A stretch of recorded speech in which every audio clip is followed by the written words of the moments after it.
আমি একজন স্কুল দপ্তরে ছিলাম। আজ আমি আমার চোখের সামনে ঘটে যাওয়া একটি বাস্তব গল্প নিয়ে হাজির হলাম। ঘটনাটি ঘটেছিল আমি যে স্কুলে চাকরি করতাম সেই স্কুলের শিক্ষক শিক্ষিকা এবং ছাত্রছাত্রীকে ঘিরে। স্কুলের বাথরুমের পাশ থেকে নবজাতক শিশুর কান্নার আওয়াজ শোনা যাচ্ছিল, আর পাশেই দাঁড়িয়েছিল একটি 13 বছরের মেয়ে। তারপর যে ঘটনাটি ঘটেছিল শুনলে হয়তো আপনারও চোখের জল এসে যাবে, কারণ ওই মেয়েটির সাথে তো। স্কুলে হঠাৎ হট্টগোল শুরু হলো। ব্রেক শেষ হওয়ার সময় হয়ে গেল। সাধারণত প্রতিদিন পুরো 40 মিনিটের জন্য বিরতি দেওয়া হতো, কিন্তু আজ আমি জানি না কি হয়েছে, 25 মিনিট পর এই বিরতির শেষ হওয়ার ঘন্টা বেজে উঠল এবং সমস্ত শিক্ষকদের তাদের নিজ নিজ ক্লাসে যেতে বলা হয়েছিল। মেয়েরা তাদের নিজ নিজ ক্লাসে বসেছিল। 20 মিনিট পেরিয়ে গেছে, কিন্তু এখনো পর্যন্ত কোনো শিক্ষক তাদের ক্লাসে আসেনি। ততক্ষণে খবর ছড়িয়েছে যে আজ স্কুলে কিছু অস্বাভাবিক ঘটনা ঘটেছে, কিন্তু সেই ঘটনা কি বাচ্চারা তখনও জানতে পারেনি। ঘটনাটি কি সবাই নিজেদের চিন্তা ভাবনা অনুযায়ী গল্প বানাতে ব্যস্ত। স্পিকারের আওয়াজটা সবাইকে সেটার দিকে আকৃষ্ট করলো। সবার কান দাঁড়িয়ে গেল। স্কুলের প্রিন্সিপাল স্কুলে উপস্থিত সব বাচ্চাদের স্কুলের মাঠে জড়ো হতে বলেছিল। তারপর সব বাচ্চারা নিজ নিজ ক্লাস থেকে বেরিয়ে এসে দৌড়ে দৌড়ে এসে মাঠে জড়ো হলো। মাঠে প্রিন্সিপাল ছাড়া স্কুলের সমস্ত স্টাফ উপস্থিত ছিল, এমনকি স্কুলের মালিকও এসেছিলেন, তিনিও ছিলেন। স্কুলের গার্ডকে ডেকে সমস্ত বাচ্চাদের এক লাইনে দাঁড় করিয়ে দেওয়া হলো। তারপর প্রিন্সিপাল টিচারদের কিছু ইশারা করলেন। এরপর শিক্ষকরা বাচ্চাদের দিকে এগিয়ে যান এবং তাদের চেক করতে থাকেন। বাচ্চারা বুঝতে পারছিল না কি হচ্ছে। প্রথমে হট্টগোল হয়, পরে মাঠে ডেকে চেক করা হয়। বারবার জিজ্ঞাসা করেও কোনো উত্তর পাওয়া যাচ্ছিল না। যখন সব মেয়েদের চেক করা হয়ে গেল তখন প্রিন্সিপাল স্কুলের ভিতরের দিকে প্রহরী পাঠান। স্কুলের ভিতরে অংশে গিয়ে ভালো করে পরীক্ষা করা হয় স্কুলের ভিতরে কোনো মেয়ে আছে নাকি, এবং প্রিন্সিপালকে জানায় যে ভিতরে কেউ নেই। এরপর প্রিন্সিপালের মুখে সমস্যার ছাপ দেখা যায়। প্রিন্সিপাল সব মেয়েদের দিকে গভীরভাবে তাকালেন। তারপর তাদের অনুমতি দেওয়া হয় তাদের নিজ নিজ ক্লাসে যাওয়ার জন্য। বাচ্চারা লাইন করে স্কুলের ভিতরের দিকে যেতে লাগলো। এই সময় তাদের কাছ থেকে কিছু দূরে দাঁড়িয়ে প্রিন্সিপাল তাদের যাওয়ার তীক্ষ্ণ দৃষ্টিতে দেখতে লাগলেন। সব বাচ্চাদের ক্লাসরুমে পাঠানোর পর প্রিন্সিপাল আবারও সব স্টাফদের স্টাফ রুমে ডাকলেন। ঘন্টাখানেক ধরে সব মিটিং আবার শুরু হলো। স্কুলের প্রিন্সিপাল খুব বিচলিত ছিলেন। তিনি কিছুই বুঝতে পারছিলেন না তার কি করা উচিত আর কি করা উচিত নয়। প্রিন্সিপালকে যে কোনো কিছু করে সত্যটা খুঁজে বের করতে হবে, তা না হলে তার চাকরির উপর প্রভাব পড়বে। শুধু চাকরি নয়, আজকের ঘটনার কথা যদি ভুল করে বাইরে চলে যায় তাহলে পুরো স্কুলের খ্যাতিটাই নষ্ট হয়ে যাবে। প্রিন্সিপাল বুঝতে পারছিলেন না কিভাবে তিনি সত্য পর্যন্ত পৌঁছাবেন। ব্যাপারটা এত ছোট ছিল না যে উপেক্ষা করা বা ভুলে যাওয়া হবে। কোন স্কুল এটা সহ্য করবে কিভাবে যে তার স্কুলের ভিতরে কিছু ভুল কাজ ঘটেছে। কাজটা এমন যেটার উপর বিশ্বাস করা মুশকিল। প্রিন্সিপাল আবারও 1 ঘন্টার আগে ঘটে যাওয়া ঘটনাটির দিকে তাকালেন। তখন স্কুলের ব্রেক হয়েছিল মাত্র 10 মিনিট হয়েছে। যখন প্রিন্সিপাল নিজের জন্য দুপুরের লাঞ্চ আনালেন এবং তারপরে সে তার রুম থেকে স্টাফ রুমের দিকে চলে আসে, যাতে সে স্টাফ রুমে শিক্ষকদের বলতে পারে যে আজকের তারিখটি সমস্ত মেয়েদের ডায়েরিতে সংযুক্ত করতে হবে, কারণ পেপার শুরু হতে আর মাত্র 5 দিন বাকি আছে। এইসব বলতেই প্রিন্সিপাল স্টাফ রুমে এসেছিলেন, কিন্তু যেই তিনি স্টাফ রুমের দরজায় পৌঁছেছিলেন ঠিক সেই সময় এক সদ্য জ্যান্ত শিশুর কান্নার আওয়াজ শুনতে পেলেন। প্রিন্সিপাল অবাক হয়ে ঘুরে এদিক ওদিক তাকালেন। স্কুলের বাচ্চার কান্নার আওয়াজ হতবাক করে দেওয়ার মতো ব্যাপার। এমন আওয়াজ শুধু হাসপাতাল, ক্লিনিক ইত্যাদিতে শোনা যায়। তাহলে কেন এমন হলো? স্কুল থেকেই শব্দ আসছে কেন? এক মুহূর্তের জন্য প্রিন্সিপাল ভাবলেন হয়তো কোনো মেয়ের মা স্কুলে এসেছেন, তার সাথে একটা বাচ্চাও আছে। কিন্তু তখন ভাবার বিষয় হলো একজন মহিলাও যদি আসতো তাহলে সে কেন এত ছোট বাচ্চাকে নিয়ে আসবে? আওয়াজটা এমন ছিল যে যেন একটা শিশু এইমাত্র পৃথিবীতে এসেছে। এটা একটা সদ্য জন্ম নেওয়া শিশুর কান্নার আওয়াজ। প্রিন্সিপালকে দরজায় দাঁড়িয়ে থাকতে দেখে শিক্ষকরা উঠে পড়লেন এবং তার কাছে এসে দাঁড়ালেন এবং তারাও সেই আওয়াজ খুব ভালো করে শুনেছিল। শিশুটির কান্নার আওয়াজ কিছুক্ষণ এসেছিল, এরপরেই তা থেমে গেল। প্রিন্সিপাল অবাক হয়ে শিক্ষকদের দিকে তাকালেন এবং কণ্ঠের আওয়াজ খতিয়ে দেখতে লাগলেন। শিক্ষকরাও সন্দেহের সাথে তার পিছু নিলেন। বিষয়টি বুঝতে তার বেশি সময় লাগেনি যে এই সন্দেহের আওয়াজটি শিক্ষকদের বাথরুম থেকে আসছে। এই বিষয়টি তাদের সবার জন্য আরো আশ্চর্যজনক ছিল। তাদের মধ্যে কোনো শিক্ষিকা প্রেগনেন্ট ছিলেন না, তাহলে বাথরুম থেকে শব্দ কেন আসছে তা নিয়ে প্রশ্ন উঠল। সবাই নড়াচড়া করতে করতে বাথরুমের দরজায় পৌঁছে গেলেন। বাথরুমের দরজা খোলা ছিল, যার কারণে কোনো সন্দেহ ছাড়াই সবাই ভিতরের দৃশ্য দেখতে পাচ্ছিল। যেই তারা সামনে দেখলো, সবাই বিস্ময়ে যেন সাগরে ভেসে গেল। সামনের দৃশ্য দেখে তাদের চোখ বড় বড় হয়ে গেল। তারা দেখলো তাদের সামনে 13 বছরের একটি মেয়ে, যে সপ্তম শ্রেণী পড়ুয়া, ওর হাতে একটা সদ্য জন্ম নেওয়া বাচ্চাকে ধরে উল্টে পাল্টে দেখতে ব্যস্ত ছিল এবং তার অন্য হাতটা বাচ্চাটির মুখের উপর শক্ত করে ধরে রেখেছিল, যাতে তার কান্নার আওয়াজ বাইরে না যায়। এখন আমি জানি না সে এটা ইচ্ছাকৃতভাবে করেছে নাকি অজান্তে সে বুঝতে পারেনি। প্রিন্সিপাল দ্রুত প্রথমে আয়াকে ডেকে একটা তোয়ালে আনতে বলল। তারপর সে একটা তোয়ালে নিয়ে এসেছিল। তারপর তিনি প্রিন্সিপালের অনুরোধে 13 বছরের মেয়েটির কাছ থেকে বাচ্চাটাকে নিয়ে আসেন। এই সমস্ত সন্দেহ সত্যি ছিল। শিশুটি এখনো নগ্ন অবস্থায় ছিল। সেই শিশুটিকে এখনো পরিষ্কার করা হয়নি। তার জন্মের পর সবেমাত্র কয়েক মিনিট পেরিয়ে গেছে। কিন্তু এই সমস্ত কিছুতেই সবাই খুব অবাক এবং চিন্তিত, কারণ সেই বাথরুমেই 13 বছর বয়সী মেয়েটি ছাড়া আর কেউ ছিল না। শিক্ষক দ্রুত গতিতে সেই মেয়েটির দিকে এগিয়ে যায় যাতে সে তাকে জিজ্ঞাসাবাদ করতে পারে, কিন্তু তার আগেই মেয়েটি উচ্চস্বরে কাঁদতে শুরু করে। মেয়েটির পুরো শরীর রক্তে মাখামাখি হয়েছিল। সম্ভবত সেই নবজাতক শিশুটিকে তুলে নেওয়ার কারণেই তার সমস্ত ইউনিফর্ম খারাপ হয়ে গিয়েছিল। প্রিন্সিপাল শিক্ষিকাকে থামতে বললেন, আর তিনি নিজেই মেয়েটির দিকে এগিয়ে গেলেন এবং তাকে আদর করে বললেন, আয়া আন্টির কাছে হাত মুখ ধুয়ে স্টাফ রুমে এসো, তোমার জন্য অনেক গিফট রেখেছি। গিফটের নাম শোনা মাত্রই মেয়েটি চুপ হয়ে গেল, আর আয়া আন্টি এসে তাকে নিয়ে গেল। তারপর হাত মুখ ধুয়ে এবং তার যা কিছু নোংরা ছিল পরিষ্কার করে তাকে স্টাফ রুমে নিয়ে গেল, যেখানে প্রিন্সিপাল এবং সমস্ত শিক্ষকরা ছিলেন। তারা অধীর আগ্রহে তার আগমনের জন্য অপেক্ষা করছিল। সে আসার সাথে সাথে প্রিন্সিপাল তাকে একটি উপহার দিলেন এবং তারপর সেই শিশুটির দিকে ইশারা করে জিজ্ঞাসা করলেন, এই শিশুটি কি তোমার? এতে মেয়েটি বলতে শুরু করে যে এই শিশুটি এখানে বাথরুমে ওয়াশরুমে পড়েছিল। যখন সে তাকে তুলল তখন শিশুটি কাঁদতে শুরু করলো। প্রিন্সিপাল তাকে বলে, তুমি শিক্ষকের বাথরুমে কেন গিয়েছিলে? তুমি তো জানো যে ছাত্রদের জন্য আলাদা ওয়াশরুম আছে, তারপরও তোমাকে কে পাঠিয়েছে এই বাথরুমে? মেয়েটির উত্তর দেওয়ার আগেই স্টাফ রুমের একজন শিক্ষক বলে উঠলেন, ম্যাডাম, এই মেয়েটি সকাল থেকে পেটের অসুখে ভুগছিল। সে সকাল থেকে কয়েকবার বাথরুমে গিয়েছিল, কিন্তু দুপুরের লাঞ্চের বিরতিতে যখন সে বাথরুমে গিয়েছিল সেখানে আগে থেকেই কেউ ছিল। তাই এই এমার্জেন্সিতে সে বাথরুম যেতে আমার কাছে এসেছিল। তাই আমি তাকে টিচারের বাথরুমে যাওয়ার এবং এটি ব্যবহার করার অনুমতি দিই। শিক্ষিকার কথা শুনে প্রিন্সিপাল মেয়েটির দিকে ঘুরে জিজ্ঞাসা করলেন, সোনা, তুমি যখন বাথরুমে এসেছিলে তখন কি সেখানে কেউ ছিল না? তুমি কি কাউকে দেখেছো? সে না বলে মাথা নেড়ে দিল। সে বলল, যখন সে টয়লেট করে বেরোচ্ছিল তখন সে ওয়াশিং মেশিনে হাত ধোয়া শুরু করেছিল, তখন সেই শিশুটিকে ওয়াশিং মেশিনে দেখতে পায়। প্রিন্সিপাল 10 মিনিট ধরে মেয়েটির সাথে কথা বলেন এবং বিভিন্ন প্রশ্ন জিজ্ঞাসা করেন, কিন্তু মেয়েটি বেশি কিছু বলেনি। কিন্তু যখন তিনি এইভাবে প্রশ্নের পর প্রশ্ন করতে থাকেন, মেয়েটি খুব ভয় পেয়ে যায়। তখন প্রিন্সিপাল তাকে আদর করে থাপড়ে দিয়ে বলেন, এই শিশুটির কথা ক্লাসে বা বাড়িতে কাউকে না বলতে। যদি সে এমন করে তবে তাকে শাস্তি দেওয়া হবে, যদি সে না করে তবে তাকে প্রচুর উপহার দেওয়া হবে। প্রিন্সিপাল জানতেন কিভাবে বাচ্চাদের সামলাতে হয়। তিনি মেয়েটিকে এদিক ওদিকের কথা দিয়ে ভুলিয়ে মেয়েটার মন থেকে এই জিনিসটা সে মুছে দিয়েছিল। একই সাথে লাঞ্চ ব্রেক বন্ধ করে সব মেয়েদের মাঠে ডেকেছিল যাতে সবাইকে চেক করা যায় ইত্যাদি, কিন্তু কোথাও থেকে কোনো ক্লু পাওয়া যায়নি। সেই বাচ্চাটিকে পরিষ্কার পরিচ্ছন্ন করে রাখার পরে তার জন্য দ্রুত জামা কাপড়ের ব্যবস্থা করা হয়।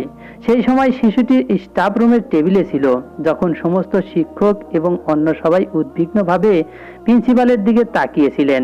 তিনি এদিক ওদিক হাঁটছিলেন এবং বারবার শিশুটির দিকে তাকাচ্ছিলেন। প্রিন্সিপাল তার রুম থেকে ল্যাপটপ আনতে বলেন স্কুলে মাত্র 4টি ক্যামেরা ছিল। সেগুলো স্কুলের অ্যাসেম্বলি হলের পাশাপাশি স্টাফ রুম এবং প্রিন্সিপালের অফিস পর্যন্ত কভার করছিল। সেই ক্যামেরাগুলি তার ল্যাপটপে সংযুক্ত করা ছিল। কিছুক্ষণ পরে পিয়ন ল্যাপটপ নিয়ে এলেন। প্রিন্সিপাল শুধুমাত্র একজন টিচার ছাড়া অন্যান্য সমস্ত শিক্ষককে তাদের নিজ নিজ ক্লাসে যেতে বললেন। তিনি ল্যাপটপ খুলে বসে পড়লেন। তারপর আজ সকালের পুরো দৃশ্য তার চোখের সামনে ছিল। তিনি 10টি শিশুর একটি তালিকা বের করলেন এবং তারপরে তিনি প্রতিটি জিনিস মনোযোগ সহকারে দেখতে লাগলেন। 1টা থেকে 1টা 15 পর্যন্ত স্টাফদের মধ্য থেকে মাত্র 3 জন শিক্ষিকা সেই বাথরুমে গিয়েছিলেন এবং তাদের ফেরত আসতেও দেখা গেল। ভিডিও চলতে চলতে প্রায় 1টা 45 মিনিটে পৌঁছেছে। ঠিক সেই সময় প্রিন্সিপালের অফিসে কারো ফোন এসে গেল। প্রিন্সিপাল টিচারকে দেখতে বলতে বলে সে নিজেই পিয়নের ডাকে অফিসের দিকে চলে গেল। শিক্ষক ভিডিও দেখতে শুরু করলেন। ভিডিওটা কিছুক্ষণ দেখতেই এমন সময় স্ক্রিনের দিকে তাকাতেই সেই শিক্ষকের চোখ বিস্ময় দেখতে পেল এবং তারপরে তার মুখে বিচলিত ভাব দেখা দেয় এবং তার গায়ের রং সাদা হয়ে যায়। 10টা 52 13 বছর বয়সে 7ম শ্রেণীতে পড়া মেয়েটি ওই দিকে গেল আর 11টা 5 মিনিটে ফিরে আসে। এটা দেখেই শিক্ষকের হাত পা ঘামতে শুরু করে। তিনি কাপা হাতে ভিডিওটি থামিয়ে দেন এবং ভিডিওটিকে যতটা সম্ভব ক্লোজ করেন। যত ভিডিওটা ক্লোজ হচ্ছিল তত বাচ্চা মেয়েটার মুখে নার্ভাসনেস বাড়ছিল এবং বারবার চোরের মতো এদিক ওদিক তাকাচ্ছিলেন, যেন সে কোনো চুরি করার জন্য ধরার পরে ভয় পাচ্ছে। এবং সেই সাথে সবচেয়ে বড় যে জিনিসটা সেই শিক্ষককে ভাবতে বাধ্য করেছিল তা হলো মেয়েটির চলাফেরা অনেক নড়বড়ে ছিল। মেয়েটি অনেক উল্টো পাল্টে হাঁটছিল এবং তার হাতে কিছু একটা ছিল যেটা সে তার বগলের নিচে রেখে লুকানোর চেষ্টা করছিল। টিচার পুরো ব্যাপারটা বুঝতে পারলেন। অতিরিক্ত ঘাবড়ে যাওয়ার কারণে মেয়েটির কপালে ঘামের ফোঁটা জমতে শুরু করলো। মেয়েটির উপর টিচারের অনেক রাগ হলো, কিন্তু তারপর সে অনেক কষ্টে সেই রাগকে নিয়ন্ত্রণ করলো, কারণ এটা রাগ করার সময় ছিল না। এই সময়টাকে সচেতনার সাথে কাজ করতে হবে, উৎসাহের সাথে নয়। এই সব ভেবে সে নিজেকে নিয়ন্ত্রিত করলো। একটি দীর্ঘ শ্বাস নিয়ে সে সিদ্ধান্ত নিয়েছিল তাকে কি করতে হবে। সে এই স্টাফ রুমের দরজার দিকে তাকালো, তারপর তার সামনে বসা কাজের মেয়েটির দিকে, যিনি তাকে বারবার জিজ্ঞাসা করছেন, ম্যাডাম কিছু দেখেছেন কিনা। তিনি কাজের মেয়েটিকে তার জন্য চা বানিয়ে আনতে বললেন এবং তারপরে তিনি দ্রুত ল্যাপটপটা তুলে নিজের কোলে রাখলেন। তার কাছে মাত্র 5 মিনিট ছিল। এই 5 মিনিটের মধ্যেই তাকে যা কিছু করতে হবে। সে তার আঙ্গুলগুলো দ্রুত চালায় এবং তারপরে মাত্র 30 মিনিট পরে তার মুখে স্বস্তির ছাপ দেখা যায়। সে 10টা 50 থেকে সমস্ত ভিডিও মুছে ফেলেছিল। এটি করার পরে সেই জায়গায় আর একটি ভিডিও সংযুক্ত করেছিল এবং সেই শিক্ষিকা যেভাবেই হোক সেই বিষয়গুলিতে বিশেষজ্ঞ ছিলেন। তারপর তিনি ল্যাপটপটি আবার টেবিলে রাখেন এবং 11টার সময় থেকে ভিডিওটি চালিয়ে দিলেন। তারপর প্রিন্সিপাল স্টাফ রুমে ঢুকে শিক্ষিকার কাছে এগিয়ে গিয়ে দাঁড়িয়ে তাকে জিজ্ঞাসাবাদ করতে শুরু করলেন। তাতে শিক্ষিকা না বলে মাথা নাড়লেন। এখনো পর্যন্ত কেউ এদিকে আসেনি। কথাটা বলার সময় তার জিভ আটকে যাচ্ছিল। তাতে প্রিন্সিপাল তার দিকে মনোযোগ দিয়ে তাকালেন, কিন্তু তিনি এসবে পারদর্শী ছিলেন। পরের মুহূর্তে নিজেকে সামলে নিলেন। কিছুক্ষণের মধ্যেই কাজের মেয়ে চা নিয়ে এলেন। চা খাওয়ার পর শিক্ষকের স্বাস্থ্যের হঠাৎ অবনতি হলো। সে বাড়িতে যাওয়ার জন্য প্রিন্সিপালের অনুমতি নিল। তিনি তার ভাগ্নিকে সঙ্গে নিলেন, কারণ ছুটির সময় হতে চলেছে। তার বাড়ি স্কুল থেকে 10 মিনিট দূরে ছিল। বাইরের গেট থেকে ঘরে ঢুকতেই এসে তার ভাগ্নিকে চুলের মুঠি ধরে টেনে তার শাশুড়ির পায়ের কাছে ছুঁড়ে ফেললেন এবং তার শাশুড়িকে বললেন, মা তোমার দুলালিকে সামলাও। তোমাকে আগেই বলেছিলাম একে অন্য কোনো স্কুলে দিতে, কিন্তু তোমার তো এই সব জিনিসের কোনো ভুরুক্ষেপই নেই। এই হতভাগীকে আমার মাথায় চাপিয়ে দিলে। আজ আমি তাকে কান ঘেঁষে বাঁচিয়েছি, কিন্তু সে যদি এমন করতে থাকে তবে সমাজ আমাদের গায়ে থুথু দেবে। তাকে বলে দাও আমি তাকে আর আমার স্কুলে নিয়ে যাব না। স্কুল কেন, একে তো আমি আমার বাড়িতেও আর রাখবো না। একে এখান থেকে অন্য কোথাও পাঠিয়ে দাও। ব্যাস, এইটুকু বলেই তিনি নিজের ঘরে চলে গেলেন। তার শাশুড়ি তার নাতনিকে বুকের কাছে জড়িয়ে ধরে বোবা কালার মতো, পুত্রবধূর কাশির মতো কথার দিকে দেখছিলেন। সেই সময় অন্য কেউ তাকে দেখলে বিশ্বাসই করতে পারত না যে এই মহিলা স্কুলের শিক্ষিকা।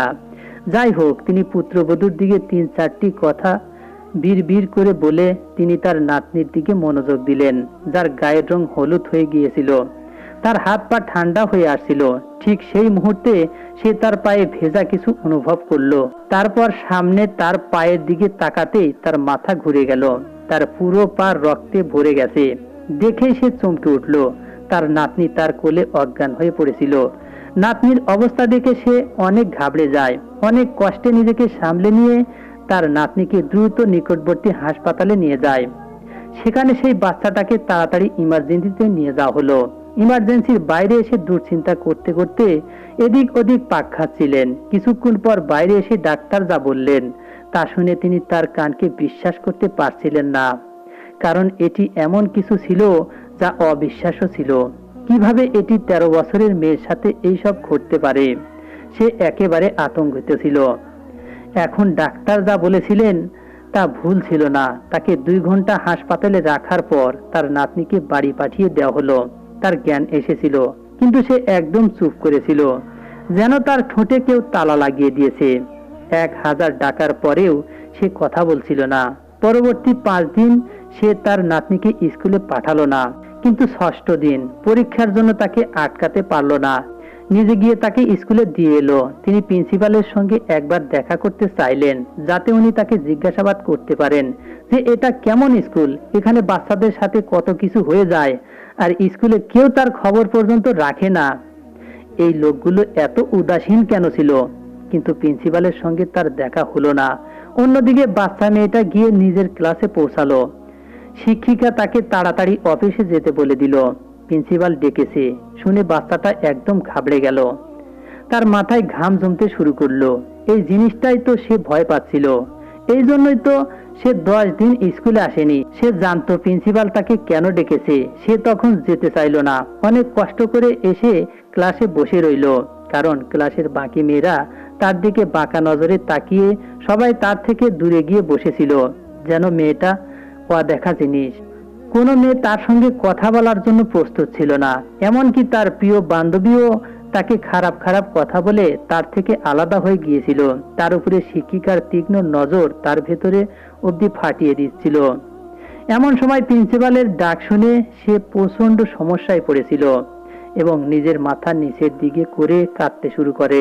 তখন টিচার রেগে গিয়ে তার কাছে পৌঁছে যায় এবং তাকে তুলে জোর জবরদস্তি টানতে টানতে সঙ্গে করে প্রিন্সিপালের অফিসে নিয়ে যায়। প্রিন্সিপালের অফিসে পৌঁছে যেই টিচার তাকে ছাড়ে, সে সঙ্গে সঙ্গে আবার বাইরের দিকে দৌড় লাগায়। কিন্তু তার বাইরে যাওয়ার আগেই ভেতরে প্রবেশ করা প্রিন্সিপালের ইশারায় তাকে ধরে ফেলা হয়, ভালো করে চাপটে ধরা হয়। তখন প্রিন্সিপাল হেঁটে হেঁটে তার কাছে আসেন আর এসেই বাচ্চাটার মুখে জোরে একটা থাপ্পড় মারেন। তুই নিজেকে কি মনে করিস? নিজের বয়স দেখ আর নিজের কৃতকর্ম দেখ। এইটুকু বয়সে এমন কাজ করতে এত লজ্জা করে না? আর এখন পালিয়ে যাচ্ছ? তুমি কি ভেবেছো আমরা কিছু জানতে পারবো না? এটা তোমার ভুল ধারণা। আমরা সব কিছু জেনে গেছি। সত্যি কখনো লুকানো যায় না। এখন বলো তুমি এইসব কেন করেছো, আর এইসব কে করেছে তোমার সঙ্গে? প্রিন্সিপাল প্রথমে একটু কঠোর ছিলেন, কিন্তু তার পরের দিনই নরম হয়ে ভালো করে কথা বলে বাচ্চাটাকে জিজ্ঞাসা করতে থাকেন। তিনি কঠোর হতেন তো কার উপর হতেন? তার সামনে দাঁড়িয়ে থাকা বাচ্চাটার হাইট 4-5 ফুট ছিল। তার চোখের জল গলা দিয়ে গড়িয়ে নিচে পড়ছিল। সে ভয়ে থরথর করে কাঁপছিল। প্রিন্সিপালের কথা শুনে সে আয়ার থেকে নিজেকে ছাড়িয়ে প্রিন্সিপালের পায়ে পড়ে যায়। আমি কিছু করিনি ম্যাডাম জি, আমার কোনো দোষ নেই, আমি কিছু জানি না। আমি বাড়িতে গিয়ে দিদাকে বলেছিলাম, দিদা আমাকে বলেছে এতে ভয় পেও না, এইসব তো উপরওয়ালার দান।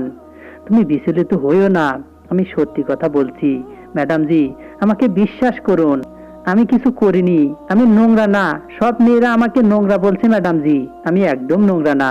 এইটুকু বলেই মেয়েটা প্রিন্সিপালের পায়ে পড়ে অজ্ঞান হয়ে গেল। তার অবস্থা দেখে প্রিন্সিপাল তাড়াতাড়ি তাকে প্রথমে হাসপাতালে পৌঁছে দেয়। তারপর সেখান থেকে তিনি যা জানতে পারেন তা তার পায়ের তলা থেকে তো মাটি সরে যাওয়ার জন্য যথেষ্ট ছিল। প্রিন্সিপাল সেই সময় স্কুলে ফোন করে ভাইস প্রিন্সিপালকে লিস্ট বানাতে বলে দেয়। সেই দিন যারা যারা যতগুলো লোক স্কুলে উপস্থিত ছিল তাদের সবার নাম লেখা হোক, আর কালকে যে কোনো অবস্থায় সবাইকে স্কুলে যেন হাজির করা হয়। প্রিন্সিপাল এবার কড়া পদক্ষেপে পৌঁছে গিয়েছিলেন। সেই বাচ্চাটার জরুরি ট্রিটমেন্টের পর প্রিন্সিপাল তাকে বাড়িতে পৌঁছে দেন। পরের দিন সকালে প্রিন্সিপালের টেবিলে সব রেকর্ড হাজির ছিল। প্রথমে তো প্রিন্সিপাল আজকে সবকিছু চেক করেন যে আজকে সেই সব লোক হাজির ছিল, সেটা যেই হোক, পিয়ন বা ছাপাইওয়ালা, সব লোককে স্কুলের মাঠে জমা করা হলো। তার কিছুক্ষণ পর প্রিন্সিপাল সিটি হাসপাতালের লোকদের ফোন করে। তার আধ ঘন্টা পরেই স্কুলের হাসপাতালের পুরো টিম পৌঁছে যায়, যারা সব লোকদের ডিএনএ টেস্ট করতে এসেছিল। কারণ সেই দিন যখন প্রিন্সিপাল সেই বাচ্চাটাকে হাসপাতালে নিয়ে গিয়েছিল, তখন ডাক্তার তাকে বলেছিলেন বাচ্চাটার কোনো ভয়ের কারণেই অজ্ঞান হয়ে গেছে। এই রিপোর্ট এটাও বলছে যে বাচ্চাটা সেদিন প্রথম মাসিক ধর্ম চালু হয়েছিল, আর এটা তার প্রথম দিন হয়েছিল। আর সে এই বিষয়ে কিছু জানতো না। সেই বাচ্চাটার বাবা মা ছিল না, সে তার দিদিমার সাথে মামা মামির বাড়িতে থাকতো। জানি না তার মামির সেই বাচ্চার সাথে কি শত্রুতা ছিল। বেচারির দিদিমা পুরনো দিনের মানুষ ছিল। তার মাথায় এটাই ছিল যে বাচ্চাদের 14 বা 15 বছরে মাসিক ধর্ম শুরু হয়। কিন্তু আজকাল সময় বদলে গেছে। এখন তো বেশিরভাগ বাচ্চাদের 12 বা 13 বছরেই মাসিক ধর্ম হয়ে যাচ্ছে। সেই 13 বছরের মেয়েটা, যার নাম আলপনা ছিল, তার সাথেও এই সবই হয়েছিল। তার 13 বছর বয়সেই তার মাসিক ধর্ম হয়ে গিয়েছিল। সেই দিন সে এই ব্যাপারেই একটা টিচারের কাছে গেছিল, যিনি তাকে জরুরি জিনিসটা দেওয়ার পর বাথরুমে পাঠিয়ে দেন। তারপর সেই টিচারের মা মারা যাওয়ায় তিনি এমার্জেন্সিতে ছুটি নিয়ে চলে যান। আজ প্রিন্সিপালের অনেক বলার কারণেই উনি ফিরে আসেন। সেই দিন বাড়ি যাওয়ার পর আলপনার মামি তার সাথে যা ব্যবহার করেছিল, তারপরে আলপনা খুব ভয় পেয়ে গিয়েছিল। সে ভেবেছিল সে অনেক ভুল কিছু করে ফেলেছে, যেটা হওয়া উচিত নয়, তাই জন্যই মামি এমন করে বলছে। তারপরে সে তার দিদিমার কথা শুনে তিনি ডাক্তারকে বলেছিলেন এত ছোট বাচ্চার সঙ্গে এটা কিভাবে হতে পারে। এসব শুনে সে ভয় পেয়ে যায়। সে এটা ভেবে নেয় যে তাকে ক্লাসের বাচ্চারা নোংরা বলা শুরু করে দিয়েছে। তাকে নোংরা এজন্য বলেছিল কারণ ঘরের লোক এবং টিচারের কথাবার্তাও সে শুনেছিল যে আলপনার এত ছোট বয়সে বাচ্চা হয়েছে। কিন্তু আলপনা এসবের কিছুই জানতো না। সে ভাবছিল যে পিরিয়ডের কারণে এইসব মেয়েরা তাকে নোংরা বলছে। কিন্তু হাসপাতালে যাওয়ার পর প্রিন্সিপালের সন্দেহ দূর হয়ে যায়। তারপর আলপনাকে ছাড়তে তিনি যখন তাদের বাড়িতে যান, তার দিদিমার সঙ্গে তার পরিচয় হয়। তাকে ওই দিনই ঘরের সমস্যার ব্যাপারে জিজ্ঞাসাবাদ করেছিলেন। এইসব খবর নেওয়ার পর প্রিন্সিপাল সেখান থেকে চলে যান। প্রিন্সিপাল সেই নবজাতক শিশুটিকে হাসপাতালে অ্যাডমিট করিয়ে রেখেছিলেন। সেই ব্যাপারে ইনভেস্টিগেশন করার পর পুরো টিমকে ডাকা হয়েছিল। তাই জন্য পরের দিন হাসপাতালের পুরো টিম এসেছিল। সবাইকে ডিএনএ টেস্ট করা হয়েছিল। তারপর যখন প্রিন্সিপাল নিজের সাথে সাথে সব টিচারের ডিএনএ টেস্ট করাতে বললেন, তখন তাদের মধ্যে একজন টিচার ছিল যার মুখের রং ফিকে হয়ে যায়। তাকে দেখেই প্রিন্সিপালের মুখে একটা হাসির ছাপ আসে। তিনি আগেই তার ব্যাপারে জেনে গিয়েছিলেন, কিন্তু কোনো প্রমাণ ছাড়া তিনি তাকে পয়েন্ট আউট করতে চাইছিলেন না। কিন্তু এখন তিনি একদম শিওর যে প্রমাণ খুব তাড়াতাড়ি তার হাতে আসবে। শুধুমাত্র 3 দিন অপেক্ষা করতে হবে, কারণ এতগুলো রিপোর্ট একদিনে পাওয়া মুশকিল। এতগুলো রিপোর্টের জন্য কমসে কম 3 দিন টাইম লাগবে। তারপর 3 দিন চোখের নিমিষে কেটে গেল। চতুর্থ দিন সব রিপোর্ট তার হাতে ছিল। প্রিন্সিপাল কাউকে কিছু না বলে স্কুল থেকে বেরিয়ে গিয়েছিলেন এবং সোজা আলপনার বাড়িতে গিয়েছিলেন। আলপনার বাড়িতে যাওয়ার সময় তিনি সেই নবজাতক শিশুটিকে নিজের সাথে নিয়ে যেতে ভোলেননি, কারণ সে বাচ্চাটা এই বাড়িরই ছিল। কিছুক্ষণ পর আলপনার মামিও বাড়ি পৌঁছে যায় আর প্রিন্সিপালকে দেখে ঘাবড়ে যায়। কিন্তু তারপরেই যে সে নিজের বাচ্চাকে দেখে, তখন চোখ ঘুরিয়ে আলপনার দিকে যেতে থাকে। মা, দেখেছো তোমার নাতনি সবাইকে কি ঘুল খাইয়ে এসেছে? আমাদের মুখের উপর তো এ কালি ছিটিয়ে দিয়েছে, আমাদের মান সম্মান মাটিতে মিশিয়ে দিয়েছে। এই বয়সে মা হয়ে বসেছে। আলপনার মামি আলপনাকে 2 হাত করে ধরে ঝাঁকাচ্ছিল। আলপনাকে আরো শক্ত করে ধরতে যাবে তার আগেই আলপনার মামা বাড়িতে ঢোকে, যিনি এই আলপনার মামিকে ধরে আলপনার থেকে দূরে ধাক্কা দিয়ে ঠেলে দেন। প্রিন্সিপাল সেই নবজাতক শিশুটিকে নিয়ে আলপনার দিদার কাছে যায় আর বাচ্চাকে তার কোলে দিয়ে বলতে থাকে, এই নিন আপনার সম্পদ, এই বাচ্চাটা আপনার বৌমার। কিন্তু এটা জানি না যে বাচ্চাটা আপনার ছেলের নাকি তার নয়। সবার আগে আপনি আপনার ছেলের ডিএনএ টেস্ট করে এই বাচ্চাটাকে গ্রহণ করতে পারেন, কারণ আপনার বৌমা এই মহিলা খুব ঠকবাজ, খুব প্রতারক। আলপনার দিদা বোবা কালার মতো হয়ে নড়তে নড়তে আলপনার মামির কাছে আসেন। উনি বলেন, আমি তো তোমাকে একজন যোগ্য টিচার ভাবতাম, কিন্তু আমি ভুল ছিলাম। যে মহিলা নিজের সন্তানকে জন্মের সাথে সাথে নিজের করার বদলে তাকে মারার জন্য ফেলে দেয়, সে অন্যকে কি শিক্ষা দেবে? তুমি তো মা ডাক শোনার যোগ্যও নও। নিজের নবজাতক শিশুকে মরার জন্য ছেড়ে দিলে, আর একটা 13 বছরের বাচ্চার উপর দোষ চাপিয়ে দিলে নিজের মান সম্মান বাঁচানোর জন্য। এটা একবারও ভাবলে না যে সেই বাচ্চার জীবনে এটা কি প্রভাব পড়বে? তুমি অন্যকে কি শিক্ষা দেবে, কি শেখাবে? সেই টিচারের তার স্বামীকে ছাড়াও অন্য কারো সাথে অ্যাফেয়ার ছিল, আর সেই বাচ্চাটা তার প্রেমিকের ছিল। তাই জন্য সে সেই বাচ্চাটাকে এই পৃথিবীতে আনতে চায়নি। আমি দুঃখিত, আমি আপনাকে আমার স্কুলে রাখতে পারবো না। এইটুকু বলেই প্রিন্সিপাল সেখান থেকে চলে গেলেন। আলপনার মামি আগে থেকেই সব সত্যি জানতো। সেই বাচ্চাটা আর কারো নয়, আলপনার মামির ছেলে ছিল, যাকে সে জন্মানোর সাথে সাথেই ফেলে দেয়। এটা তার প্রথম বাচ্চা ছিল না, এর আগেও সে 3 বার অ্যাবর্শন করিয়েছিল। সে একজন দুশ্চরিত্রা মহিলা ছিল। নিজের স্বামী ছাড়াও যাকেই তার পছন্দ হতো তার সাথেই অ্যাফেয়ার করত, আর যদি ভুলক্রমে বাচ্চা পেটে হয়ে যেত যে কোনোভাবে নষ্ট করে ফেলতো। কারণ যদি কোনোভাবে তার স্বামীর সন্দেহ হয়, এই কারণেই সে নিজের বাচ্চা হতে দিত না। আলপনার মামা সেই মুহূর্তে সেই মহিলাকে ডিভোর্স দিয়ে ঘর থেকে বের করে দেয়। সেই মহিলা এটার যোগ্য ছিল। সে নিজের মান সম্মান বাঁচানোর জন্য অনেক লোককেই সমস্যায় ফেলেছিল। তার কারণে এই স্কুলের ভালো সুনাম খারাপ হতে হতে বেঁচে যায়, এবং তার উপরে এতগুলো লোকের উপর হওয়া সন্দেহ। আলপনার মতো ছোট বাচ্চার উপর কোনো কারণ ছাড়া দোষ দিয়ে তার জীবন বরবাদ করার চেষ্টা করা খুব খারাপ কাজ ছিল। এই সব ক্ষমার অযোগ্য ছিল। আর না, সেই সব লোকদের মধ্যে এত সহ্য শক্তি ছিল যে তাকে ক্ষমা করে আবার তাদের সঙ্গে রাখবে। আমি আপনাদের জিজ্ঞাসা করছি যে তার স্বামী তাকে ডিভোর্স দিয়ে তার সাথে ঠিক করেছে না ভুল করেছে? কমেন্টের মাধ্যমে অবশ্যই আমাকে জানাবেন। আমি আপনাদের সকলের কমেন্টের উত্তর দেব। বন্ধুরা, আমাদের এই গল্পটি যদি ভালো লেগে থাকে, লাইক, কমেন্ট, শেয়ার ও সাবস্ক্রাইব করে আমাদের পাশেই থাকবেন। ধন্যবাদ সবাইকে, ভালো থাকবেন।